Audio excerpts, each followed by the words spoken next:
Hey everyone, welcome to my new video. তোমরা সবাই কেমন আছো? আশা করি তোমরা সবাই ভালো আছো। নতুন আরও একটা ভিডিওতে তোমাদের সবাইকে জানাই ওয়েলকাম।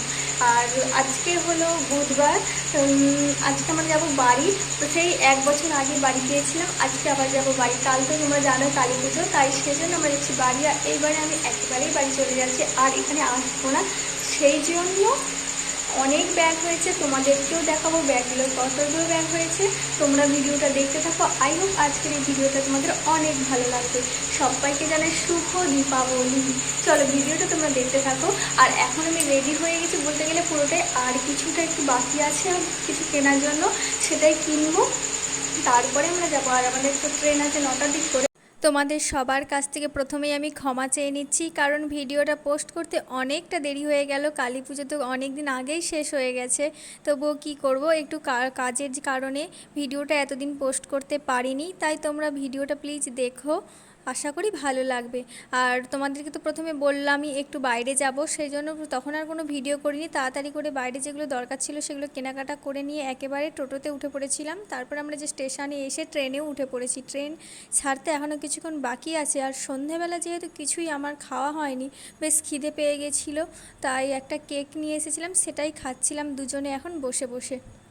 তারপর বলো তোমরা কালী পুজো কেমন কাটালে? কালী পুজো তো অনেক দিন আগেই শেষ হয়ে গেছে। তারপরে এই দেখো আমাদের ট্রেন ছেড়ে দিয়েছে, এখন আমরা চলে যাচ্ছি। আমাদের ট্রেন ছিল ওই 9:30টার দিকে, আর আমরা রাত্রের খাবারটা বাইরে থেকে কিনে নিয়েছিলাম একবারে। আর বেশ কিছুক্ষণ ট্রেনে বসেছিলাম, 1 ঘন্টার মতো, 10:30 পৌনে 11টার দিক করে আমরা খাবার খেয়ে নিয়েছিলাম। আর রাত্রে খাওয়া দাওয়ার পরে শুয়ে পড়েছিলাম। তারপরে আর কোনো ভিডিও করিনি।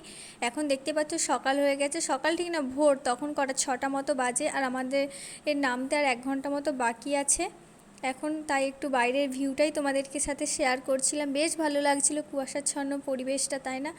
আর ট্রেন লাইন কিন্তু দেখতে আমার বেশ ভালো লাগে।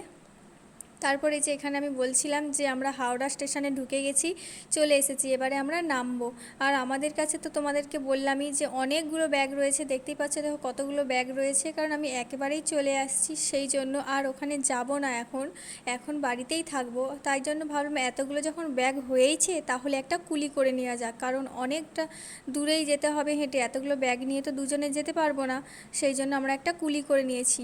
আর এখানে দেখো ঘুম থেকে উঠেই ট্রেনে জার্নি করেছিলাম, সেই জন্য চুলের কি অবস্থা হয়েছে। তো কি আর করা যাবে, চলো একেবারে আমরা স্টেশনে যাই। আমরা হাওড়াতে নেমেছিলাম, আর হাওড়া থেকে আমরা এখন যাব ট্রেনে করে, লোকাল ট্রেনে করে যাব কোলাঘাট। তার জন্যই আমরা এখানে এসে দাঁড়িয়ে রয়েছি। এই যে আমাদের ট্রেন ঢুকে গেছে, এখন আমরা এই ট্রেনে করেই যাব কোলাঘাট পর্যন্ত। এখানে যেতে বেশ কিছুক্ষণ সময় লাগবে, মিনিমাম 1 ঘন্টা 15-20 মিনিট তো লাগবেই যেতে। এই দেখো ট্রেনে বেশ ভিড় ছিল, আর লোকাল ট্রেনে উঠলেই এতক্ষণ যাব, চুপচাপ তো বসে আমি যেতেই পারবো না। সেই জন্য ভাবলাম একটার পর একটা খাবার খেয়েই যাচ্ছিলাম। আমার তো এই লোকাল ট্রেনের এই খাবারগুলো খেতে বেশ ভালো লাগে। প্রথমে চা খেয়েছিলাম, তখন আর কোনো ভিডিও করা হয়নি। তারপরে তো তোমরা দেখলেই আমি কি কি খেয়েছি। ট্রেন থেকে নেমে তারপরে আমরা কোলাঘাট থেকে মারুতি ভাড়া করা হয়েছিল, তাই আমরা এই যে মারুতিতে উঠে পড়েছি, আর এখন যাচ্ছি বাড়ি। এখন এইটা ব্রিজটার নাম কি আমার ঠিক মনে আসছে না এখন। এখন এখান থেকে যেতে বেশ কিছুটা সময় লাগবে, কতটা লাগবে সেটাও আমার ঠিক জানা নেই। এখন এই যে বাড়িতে এসে ফ্রেশ হয়ে নিয়েছি, ফ্রেশ হয়ে একেবারে খাওয়া দাওয়া করে নিয়েছি। আর সন্ধেবেলা জ্বালিয়েছিলাম আজকে প্রদীপ মোমবাতি, কারণ আজকে তো কালী পুজো। কালী পুজোর দিনই সকালবেলা 12টার সময় করে আমরা পৌঁছেছি। চারিদিকে যখন মোমবাতি জ্বালিয়েছি, আর এখন একটু রেডি হয়েছি, মন্দিরে যাব। আমাদের পাড়াতেই কালী পুজো হয়, সেখানে যাব। সেই জন্য আমাকে কেমন লাগছে শাড়িটা পরে অবশ্যই কমেন্ট করে জানিও।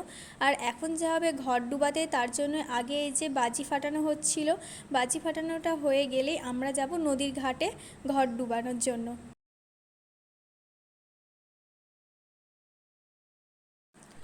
এই যে আমরা বেরিয়ে পড়েছি, এখন যাচ্ছি নদীর ঘাটের দিকে। আর এখানে না সবার হাতে, আমাদের হাতেও দিয়েছিল একটা ঝুরঝুরি, রং মশাল এইসব দিয়েছিল জ্বালানোর জন্য। আর ওই যে বাচ্চাগুলো এখনও রং মশাল জ্বালাচ্ছে, আর আমরা জ্বালাবো নদীর ধারে গিয়ে। তারপরে যে আমরা নদীর পাড়ে এসে গেছি, এখন বামুন ঠাকুর নদীর ধারে যা যা পুজো করতে লাগে সেগুলো করে নিচ্ছে, আর এখানে বাজি ফাটানোও হচ্ছিল।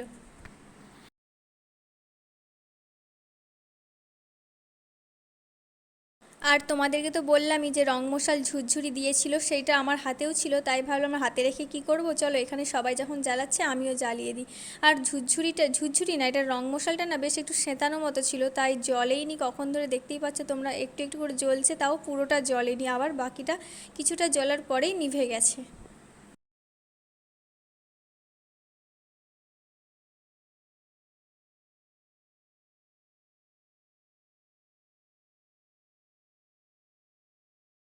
ঘর ডুবানো হয়ে গেছে, এখন আমরা যাব বাড়ির পথে।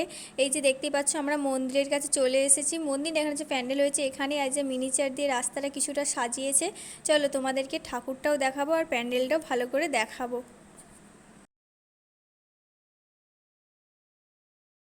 আবারও বলছি, ভিডিওটা অনেকটা দেরি করে পোস্ট করছি, তার জন্য সবার কাছে ক্ষমা চেয়ে নিচ্ছি।